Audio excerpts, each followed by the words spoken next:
Chers compagnons, chers camarades et chers amis, tous les 18 juin, nous nous réunissons ici même, au 48 rue du Four à Paris, pour commémorer une des pages les plus glorieuses de notre histoire contemporaine. Et ce 18 juin 2024 revêt, nous le sentons tous, une signification toute particulière dans le contexte de guerre générale en Europe et dans le contexte politique national incertain qui est le nôtre. Une fois de plus, nous nous réunissons ici pour nous souvenir, mais aussi pour nous ressourcer. Nous souvenir, bien sûr, de cet appel du 18 juin 1940, quand un général plein de panache lança de Londres un appel à la résistance et au combat. Des femmes, des hommes étaient déjà en train de se lever partout en France, auteurs souvent isolés de gestes désespérés, mais pleins de courage. Nous pensons ici aussi à l'appel de Charles Tillon, le 17 juin 1940, la veille, au nom du Parti communiste clandestin. Petit à petit vinrent ainsi les élans partagés. Communistes, gaullistes, républicains fidèles à Valmy, militants, monarchistes, syndicalistes respectueux de leurs revendications, socialistes dignes de l'héritage patriotique internationaliste de Jaurès, chrétiens, laïcs, ceux qui croyaient au ciel et ceux qui n'y croyaient pas. Tous se rejoignirent dans le Conseil national de la résistance organisé par Jean Moulin, que nous admirons tant. Ici et maintenant, nous voulons nous souvenir de ces femmes et de ces hommes qui prirent le risque de la fidélité et de l'engagement pour la France, pour l'honneur. Nous ressourcer ensuite.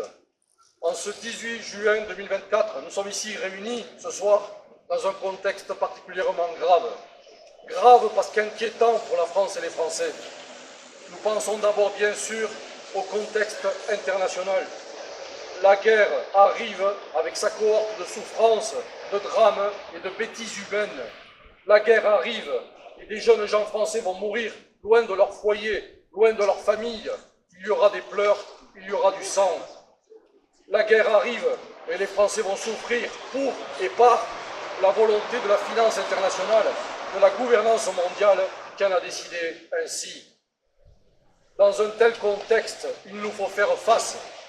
Faire face, cela signifie qu'il nous faut d'ores et déjà nous inscrire dans la dynamique de résistance.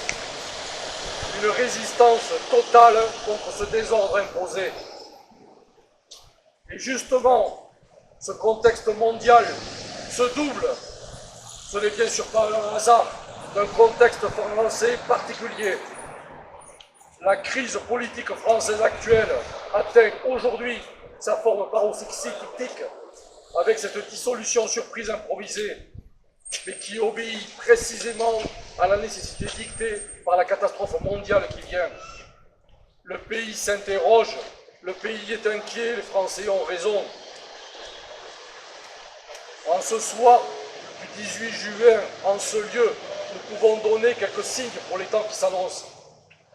Constater que la France a un besoin urgent de redressement moral et spirituel, autant que politique et social. Dans quelques jours, les Français vont désigner une nouvelle majorité parlementaire pour diriger le pays.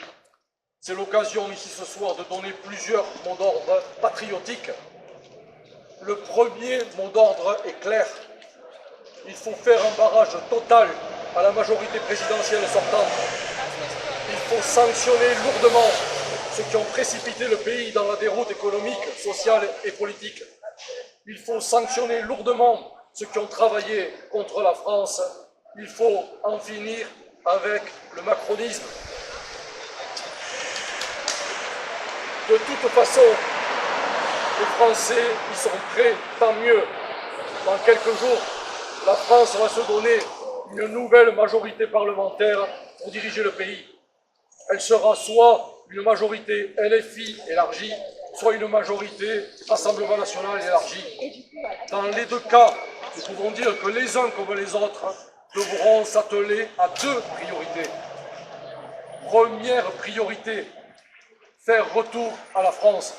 Le retour de la France en tout point, en tout lieu, c'est-à-dire la réaffirmation de la pleine souveraineté française sur toutes les politiques essentielles régaliennes. Il faut d'urgence stopper le délitement de la France. Deuxième priorité, réaffirmer l'esprit élevé de la France. Quel est-il? L'esprit élevé de la France, c'est l'esprit du Conseil national de la résistance, celui du CNR historique, celui du programme Les Jours heureux, qui allie l'exigence de l'ordre républicain total avec l'exigence de justice sociale parfaite pour tous les Français, quelle que soit leur origine, en tout point du territoire. C'est le sens de notre présence ici ce soir, en ce jour du 18 juin.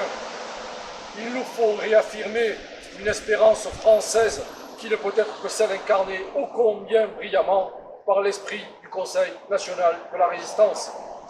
C'est cet esprit que nous avons chevillé au corps, car c'est dans cet esprit élevé de la France que se trouvent les ferments du relèvement de la France, les ferments de la France de demain, je veux dire de la France d'hier, de la France de demain, je veux dire de la France éternelle. Vive la République, vive la France. Merci.